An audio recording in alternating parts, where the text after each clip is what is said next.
ಇದು ಇಲ್ಲಿ ಇನ್ನೊಂದು ಏನು ಪ್ರಶ್ನೆ ಬಂತು ಗೊತ್ತಾ, ಇಂಥ ಟೈಮಲ್ಲಿ ಈ ಶಾರ್ಪ್ ಶೂಟರ್ ಯಾರು ಇದ್ದಂಗೆ ಇಲ್ಲಪ್ಪ. ಇಲ್ಲಿ ಇವ್ರು ತೋರಿಸ್ತಿರೋದೇನು, ಮನೆ ಒಳಗಡೆ ನಾನು ಎಂಟ್ರಿ ಆದ ತಕ್ಷಣ ಶೂಟ್ ಮಾಡಿಬಿಟ್ರು, ಇಲ್ಲಿಗೆ ಎಲ್ಲ ಈ ಇದ್ರದ್ದು ಕ್ಯಾಪ್ಗಳೆಲ್ಲ ಬುಲೆಟ್ ಕ್ಯಾಪ್ ಎಲ್ಲ ಬಿದ್ದುಬಿಟ್ಟಿದೆ ಅಂತ ಬಂದಾಗ ಶಾರ್ಪ್ ಶೂಟರ್ ಬಳಕೆ ಆಗ್ಬಿಟ್ರು. ಎಲ್ಲಿ ಕ್ಯಾಪ್ಗಳ ಕಥೆ, ಇದೇನು ರೋಡಲ್ಲಿ ಬಿದ್ದಿದ್ದ ಇವು, ಮನೆ ಬಾಗಿಲಲ್ಲಿ ಬಿದ್ದಿದ್ವಾ ಇವು, ಅಷ್ಟು ನಿಖರವಾಗಿ ಅಲ್ಲಿಂದ ರೆಡ್ಡಿ ಅವ್ರಿಗೆ ಗುರಿ ಇಟ್ಟು ಹೊಡೆದವ್ರು ಯಾರು, ಏನು ಪೊಲಿಟಿಸೈಸ್ ಮಾಡ್ತಿರೋದ ಇಡೀ ವಿಚಾರಣೆ ಇದು.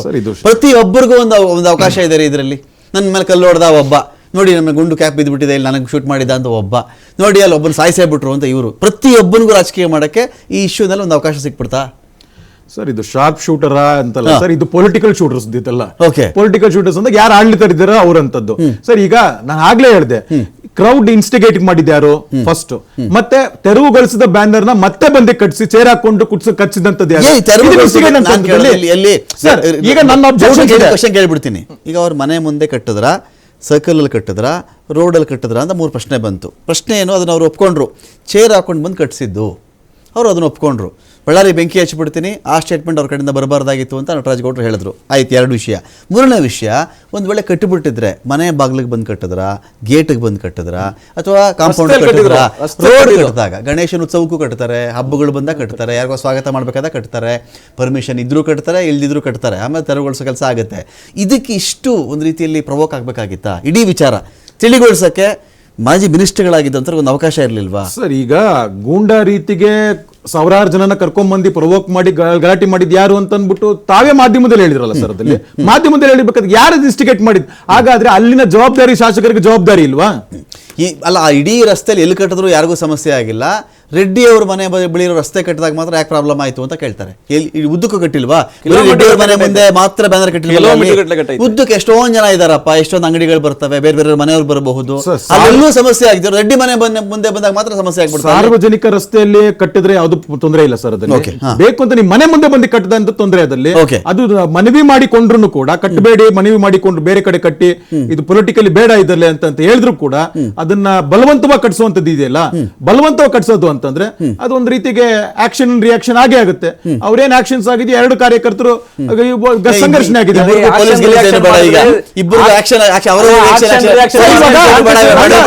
ನನ್ನ ಮೇಲೆ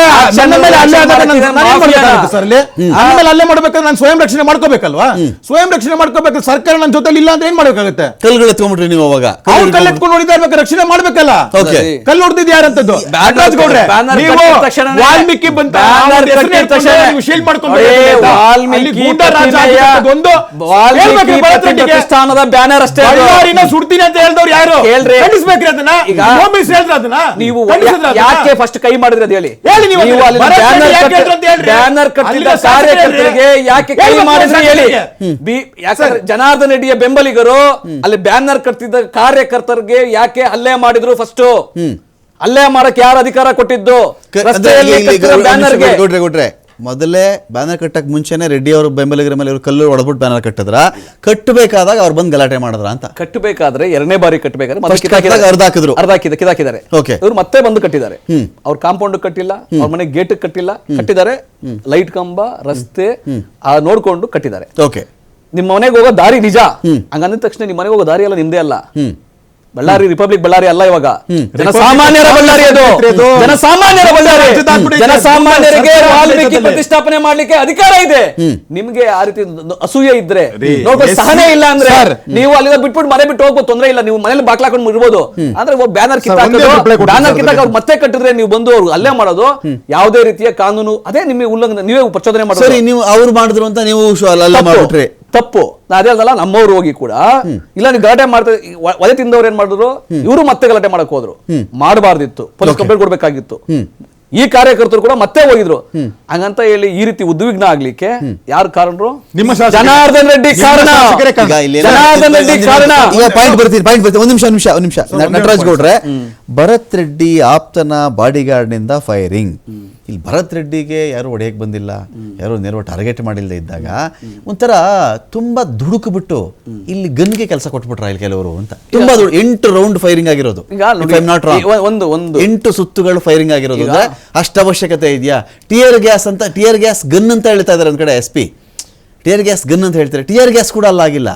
ಹಂತಗಳಿದೆ. ಒಂದು ಗಲಾಟೆ ಬಂದಾಗ ಮೊದಲು ವಾರ್ನಿಂಗ್ ಬರುತ್ತೆ, ವಾರ್ನಿಂಗ್ ಬರುತ್ತೆ, ಆ ನಂತರದಲ್ಲಿ ಲಾಠಿ ಚಾರ್ಜ್ ಆಗುತ್ತೆ. ಲಾಠಿ ಚಾರ್ಜ್ ಯಾಕೋ ಬಗ್ತಾ ಇಲ್ವಾ, ವಾಟರ್ ಕ್ಯಾನನ್ ಬಳಸ್ಕೊಳ್ತಾರೆ, ಅದು ಬಗ್ತಾ ಇಲ್ವಾ, ಟಿಯರ್ ಗ್ಯಾಸ್ ಹಾಕ್ತಾರೆ, ಆಮೇಲೆ ಅಶ್ರುವಾಯು ಬರ್ತಾರೆ. ಇದೇನು 8 ರೌಂಡ್ಗಳು ಹಿಂಗೆ ಗುಂಡಾಡ್ಸ್ತಾರೆ ಇಡೀ. ಅಂದ್ರೆ ಪಬ್ಲಿಕ್ ಕೂಡ ಪ್ಯಾನಿಕ್ ಮಾಡತಕ್ಕಂಥ ಕೆಲಸ ಅಲ್ವಾ ಇದು? ಖಂಡಿತ ಪ್ಯಾನಿಕ್ ತರ ಆಗಿದೆ, ಉದ್ವಿಗ್ನ ಆಗಿದೆ. ಅದಕ್ಕಾಗಿನೇ ಅಲ್ಲಿ 144 ಸೆಕ್ಷನ್ ಖಾಸಗಿ ಅಂಗರಕ್ಷಕರೆಲ್ಲ ಹಂಗೆ ಗಾಳಿ 7-8 ಜನ ಯಾರು ಅಂಗರಕ್ಷಕರು ಇಟ್ಕೊಂಡಿದ್ದಾರೆ. 7-5-6 ಗನ್ಗಳು ಯಾರ್ದಾರು ಸೀಸ್ ಆಗಿದೆ ಇವತ್ತು. ಯಾರ್ದವೆಲ್ಲ? ಓಕೆ, ಭರತ್ ರೆಡ್ಡಿಗೆ ಭಯ ಇರಲ್ವಾ? ಇವ್ರು 7-8 ಜನ ಗನ್ ಇಟ್ಕೊಂಡಿರ್ತಕ್ಕಂಥವ್ರು ಜನಾರೆಡ್ಡಿ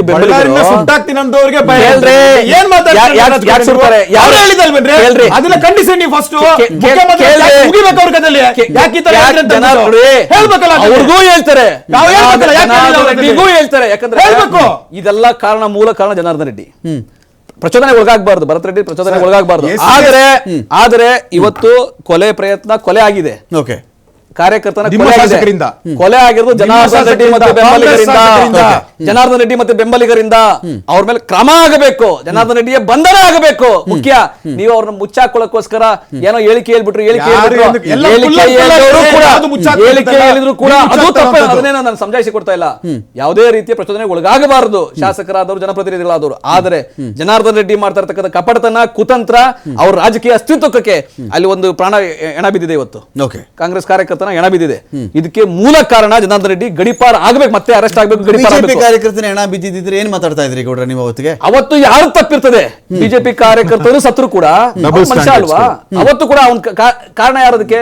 ಅವ್ರ ಮೇಲೆ ಕ್ರಮ ಆಗಬೇಕು ಹೊರತು ಜನ ಸೇರ್ತಾರೆ ಅಂತ ಹೇಳಿದ ತಕ್ಷಣ ಎಲ್ಲರಿಗೂ ಊರಿನವರೆಲ್ಲರ ಮೇಲೆ ಗಲಾಟೆ ಮಾಡಕ್ಕಾಗಲ್ಲ, ನಾವು ಊರಿನೆಲ್ಲರೂ FIR ಮಾಡಕ್ಕಾಗಲ್ಲ. ಆದ್ರೆ ಇದಕ್ಕೆಲ್ಲ ಮೂಲ ಕಾರಣ ಜನಾರ್ದನ್ ರೆಡ್ಡಿ.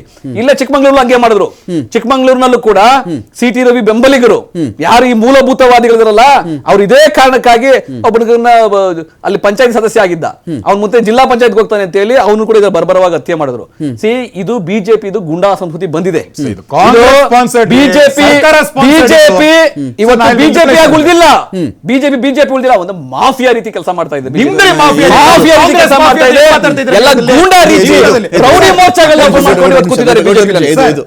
ಮಾಫಿಯಾ ಗಿಫಿಯಾ ಅಂತ ಹೇಳುದು ತಪ್ಪು ನಟರಾಜ್ ಗೌಡ್ರೆ. ಅಲ್ಲಿ ನಡೀತಾ ಇರುವಂತ ಗೂಂಡಾ ರಾಜ್ಯಕ್ಕೆ ನಿಮ್ ಗೂಂಡಾ ಮುಖ್ಯಮಂತ್ರಿ ಕಾರಣ ಅಂತಾನೆ ಹೇಳ್ತೀವಿ. ಮತ್ತೆ ರೌಡಿ ಮೋರ್ಚಾಗ ಮಾಡಿ ಕೊಟ್ಕೊಂಡು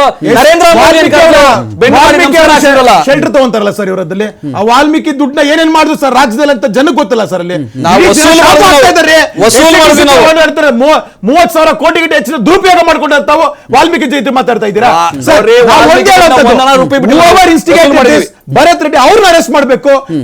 ಬಳ್ಳಾರಿನ ನಾವು ಸುಟ್ಟಾಕ್ತಿವಿ ಅಂತ ಹೇಳೋದನ್ನ ಮುಖ್ಯಮಂತ್ರಿ ಆಗ್ಬೋದು, ಗೃಹ ಮಂತ್ರಿ ಆಗ್ಬೋದು, ಸೊಮೋಟೋ ಕೇಸು ಫಸ್ಟ್ ಇವ್ರು ಶಾಸಕರ ಮೇಲೆ ಹಾಕ್ಬೇಕಾಗತ್ತೆ, ಆಮೇಲೆ ಬಿಕ್ಕಿದ ಮೇಲೆ ಮಗದೈತೆ. ಇವರು ಪದೇ ಪದೇ ವಾಲ್ಮೀಕಿ ಬಗ್ಗೆ ಮಾತಾಡ್ತಾ ಮೊಸಳೆ ಕಣ್ಣು ಸುರಿಸೋದ್ ಬೇಡ. ಆ ಜನಾಂಗಕ್ಕೆ ಅತ್ಯಂತ ಅನ್ಯಾಯ ಮಾಡಿರೋರೇ ನೀವು ಕಾಂಗ್ರೆಸ್ನವರು. ಯಾವ್ದು ಸರ್ ಬಿಜೆಪಿಗೆ